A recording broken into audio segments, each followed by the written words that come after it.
Imagine a London with, well, no glowing skyscrapers, no blinking traffic lights, and no low, constant hum of electricity. Yeah, just absolute, profound, and beautiful darkness. Exactly, just this quiet dark. Tonight we are exploring some fascinating source material from a channel called History After Dark, or HAD. And the mission of this deep dive is to really just quiet the noise of our modern world. Hmm. We're going to slow down our breathing, step away from our screens, and take a very quiet, almost midnight walk through medieval London, right around the year 1300. I love this concept. The sources from History After Dark, they invite us into a highly specific sensory environment. We are, stripping away every modern comfort to understand how human beings existed in a space illuminated only by natural light. And fire. Fire, right. Mm. We're entering a city where the night actually meant stillness, where the physical environment completely dictated every aspect of daily survival. It's just so hard to picture today. I mean, if you've ever had a really chaotic day and you finally just turn off all your devices, that feeling of the noise finally stopping, that's kind of the vibe we're going for here. That forced decompression. Yeah. So we are starting our walk at the very edge of this world, right by the River Thames. The sun is just starting to dip below the horizon, casting these long, soft shadows over the water. The Thames was the absolute lifeblood of the city. Right, and looking at the sheer scale of the settlement in 1300, it is quietly astonishing because there are so many layers of history here, right? Oh, absolutely. Countless layers. I mean, you have the original Roman Londinium from around 8047, then the destruction by Boudica, the Anglo-Saxon settlements, the Viking attacks, and then the restoration by Alfred the Great in 886. Yeah, it's a city built on its own ghosts, really. And for centuries, this area was mostly confined within the footprint of those old, crumbling Roman walls. But by the turn of the 14th century, the population had just swelled. This swelled massively. It did. It went from a modest town of perhaps 18,000 people in the year 1100 to nearly 100,000 people by 1300. Wow. 100,000 people. That is an intense jump. It is. And that intense population density, that is the engine of the entire city. Those ancient stone walls function like a physical corset. A corset. I like that image. Yeah. The heady couldn't easily sprawl outward into the surrounding marshes and fields. So the pressure forced the architecture to adapt. They had to build upward, and they had to build very densely. Because every square inch of dry land became incredibly valuable. Precisely. Which really explains the visual impact of London Bridge as we approach it in the twilight. Right, let's talk about the bridge, because when we think of a bridge today, we think of a wide open road, right, meant to get you from one side to the other as quickly as possible. But the stone London Bridge, the one finished in 1209, it wasn't just a crossing. It was this massive living bottleneck. I read in the sources that there were actual timber houses and shops built directly onto the sides of the stone arches. There were. Just leaning right out over the rushing water. The mechanics of the bridge were an engineering marvel, really, born out of that exact need for space. It sat on 19 heavy stone arches. 19. Yeah, 19. And they were resting on these protective platforms in the river called starlings. Okay, starlings. Right. And because these starlings were so wide, they actually restricted the flow of the Thames. They acted almost like a partial dam. So beneath the bridge, the river literally churned into whitewater rapids. Oh, wow. So it was loud. Incredibly loud. And then above the water, the roadway was incredibly narrow, barely 15 feet across in some places. Just 15 feet for all that traffic. Yeah. And you had these timber structures rising up on both sides, essentially creating a dark wooden tunnel suspended over the river. But wait, with 100,000 people living in the area and all these carts carrying heavy loads of grain and spices and wine and wool from all across Europe, I mean, that narrow tunnel seems like a recipe for absolute gridlock. It sounds like a nightmare, doesn't it? Yeah. How did a medieval stone bridge function like a modern highway without entirely collapsing into chaos? Well, the sources mention it functioned through strict municipal regulation. You couldn't just wander across. The flow of traffic was carefully managed by gatekeepers and toll collectors. So there was a system. A very rigid system. Carts entering the city paid a specific toll based on the goods they carried, and that money funded the constant repairs the bridge required. Makes sense. And there was also a wooden drawbridge section near the center. Now, this wasn't just for defense, though that was part of it. It was a physical mechanism to allow tall merchant ships to actually pass upriver. I see. So the bridge moved at a deliberate, regulated pace. It was less a modern highway and more a controlled valve, regulating the lifeblood of the city's trade. That's a great way to look at it. And as you clear that final stone arch and step off the bridge into the city proper, the imposing shape of the Tower of London sits quietly to the east. Yes. Just this stark, white stone reminder of Norman control, projecting royal authority over all this chaotic movement. A very clear message of who is in charge. Exactly. But once you leave the riverbank and you step into the narrow streets, the sky above you begins to disappear. The visual environment changes immediately. Because ground space was so highly taxed and so limited, medieval carpenters employed a technique called jettying. Jettying, that's when the upper floors hang over the lower ones. That's it, exactly. Mm-hmm. The ground floor of a house might be relatively small, Yeah. but the first floor would jut out into the street by a few feet, and then the second floor would jut out even further. So they are sort of expanding into the airspace. Exactly.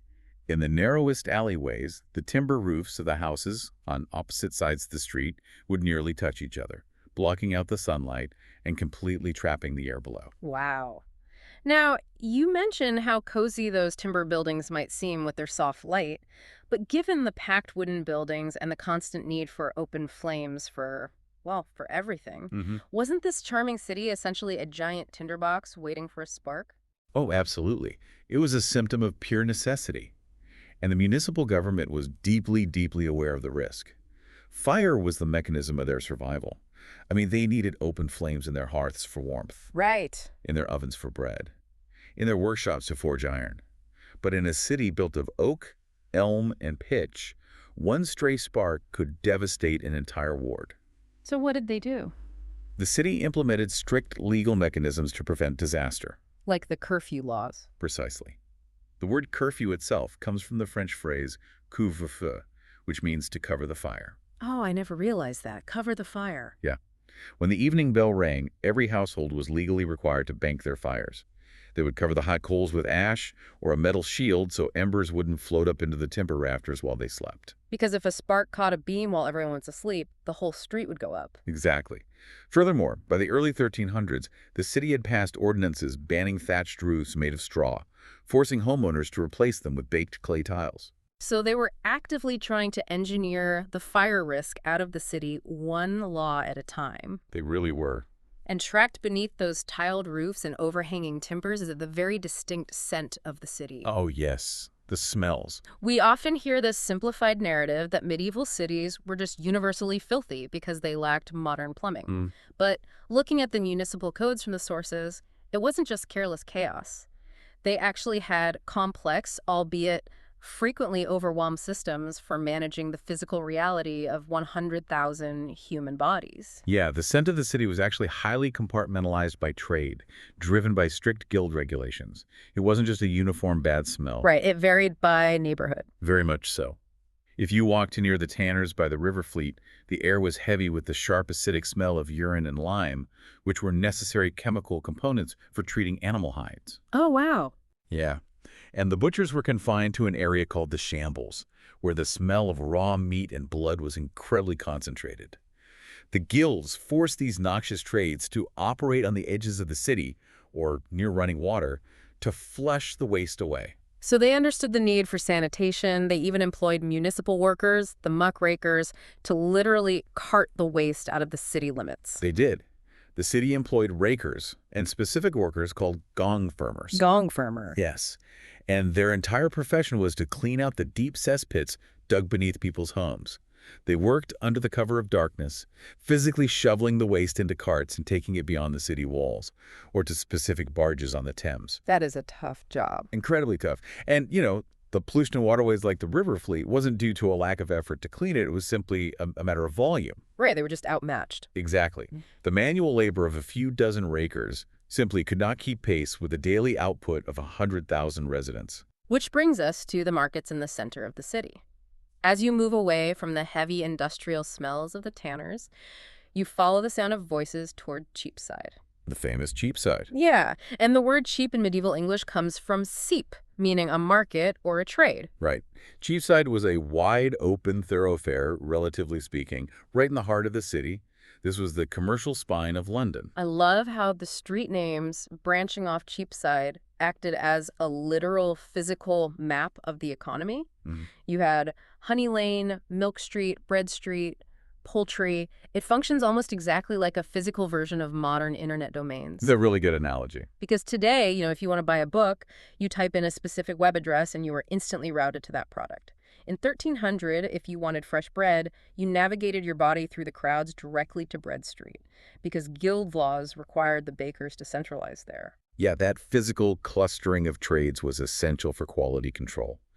The guilds were immensely powerful organizations. They governed everything from the price of goods to the specific dimensions of a loaf of bread. It was very strict. Very strict. By keeping all the bakers on Bread Street, the guild wardens could easily patrol the area.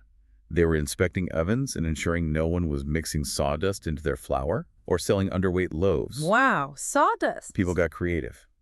But these markets were heavily regulated spaces where reputation and physical presence were really the only currency that mattered. And the people filling those markets represent a deeply complex demographic picture. They do.